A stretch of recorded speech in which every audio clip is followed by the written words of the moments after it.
Hello everybody, welcome back to Kingdom of Learning. So as I have told you in my previous video that now schools have started reopening, and the school managements and governments of those particular states, they have started preparing their schools for reopening.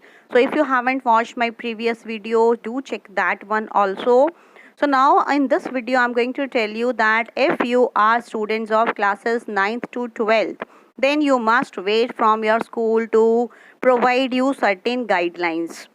Means now it has been made clear that the students of 9 to 12 classes can go to their schools, and in some states governments have decided to open their schools completely, but still other states are going to follow these guidelines. And in these guidelines it has been said that 50% of teaching and non-teaching staff will be called, and classes 9 to 12 may attend the school voluntarily. And for that also you have to see what are the conditions which you have to follow. First condition is that your school should be outside containment zone. Means if your school is in containment zone, you cannot attend your school. So this is the biggest thing. Then another thing is that if you are going to your school, you will have to go with a mask, gloves and sanitizer. Means your school is not going to provide you any such things. You will have to carry everything at your own. Moreover, your schools will open in two shifts, and in one class not more than 12 to 15 students will be allowed. So this is another thing. Another condition will be that you will not be allowed to go by public transport. It will be the duty of your parents to pick and drop you to the school.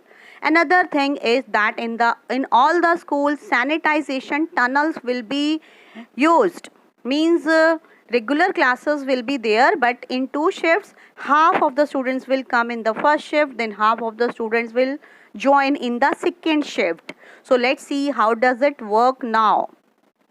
So now another thing is that all the school managements have started preparing, and for the security and safety of all the children, so many arrangements are being done. Classrooms have been sanitized. Means all the managements have started sanitizing their schools and buildings. And moreover, another thing, the frequently asked question is, when will the schools in Delhi reopen? So the thing is, and whether all these things will be implied in Delhi also. So the answer is yes. Means whenever all the states will open their schools, definitely Delhi too will have to announce reopening of schools. And one more thing is there, that now we have to see that whether these guidelines will be followed by Delhi government also. Yes, obviously, because these guidelines are not only for one or two particular states, they are for all the states, and all the governments will have to follow them. So whenever the schools reopen in Delhi, same things will be followed, that there also schools will reopen in two shifts, and same conditions will be followed by all the school managements and the students and the parents. So thank you everybody. Do share this video with others also, and subscribe to the channel, and don't forget to like the video. Thank you.